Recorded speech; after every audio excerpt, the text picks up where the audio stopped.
Rider! Aujourd'hui on se retrouve pour une nouvelle vidéo. Ça fait assez longtemps que j'ai pas fait de vidéo.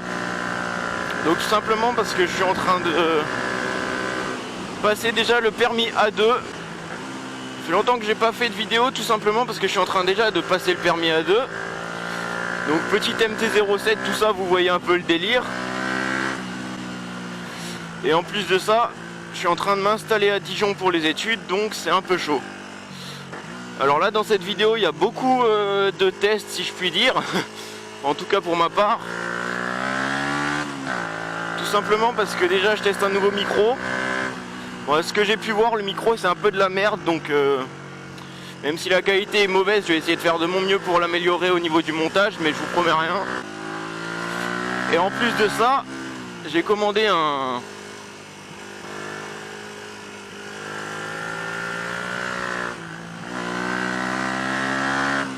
truc pour mettre le portable, comme vous voyez ici en fait. Comme ça je peux avoir le GPS, donc pour plus tard ça me sera super pratique pour Dijon vu que je connais pas vraiment la ville. Et voilà les nouveaux trucs en fait. Et du coup je suis en train de tester. Mais du coup dans ce petit motovlog, de quoi on va parler? Je vais vous parler de la vente d'une moto en fait. Ou en tout cas ce que j'en sais. Parce qu'évidemment je passe sur le plus gros cube. Donc il va falloir que je vende ma moto pour pouvoir en racheter une après. Parce que je suis pas riche, je peux pas m'acheter 50 milliards de motos. Donc déjà ce qu'il faut savoir, c'est que pour bien vendre une moto, il faut s'y prendre largement avant de vendre ta moto, c'est-à-dire dès que tu l'achètes. Ce qu'il faut, c'est vraiment essayer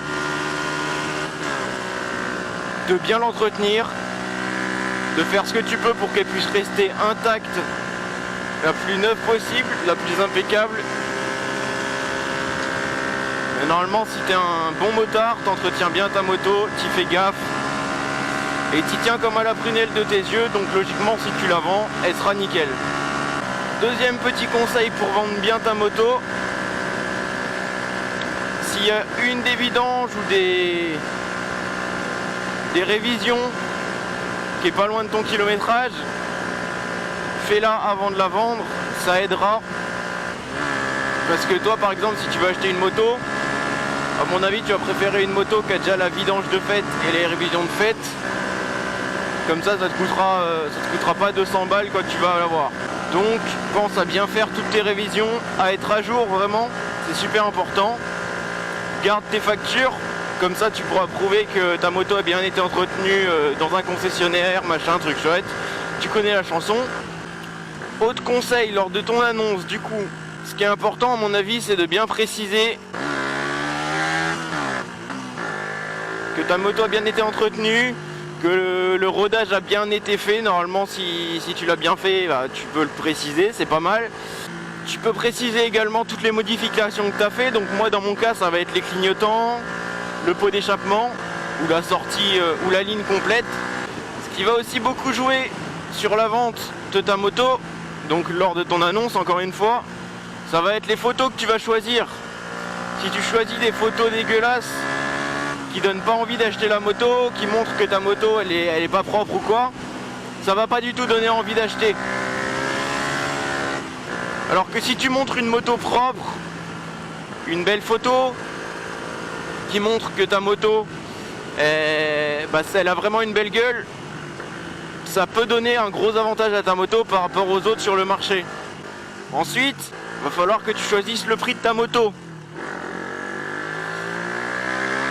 Donc pour ça, ce que je te conseille, c'est déjà de regarder ce qui se fait en général sur le Bon Coin ou aux alentours du Bon Coin, comme la Centrale, des trucs comme ça.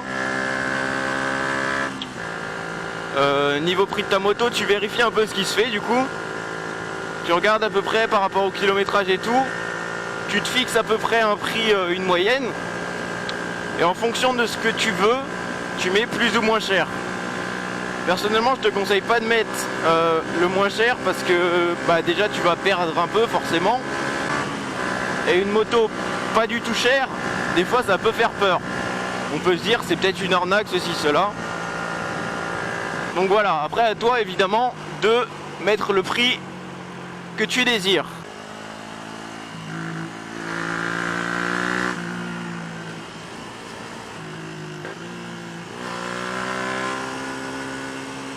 Donc sur ce, passez une bonne journée, une bonne soirée.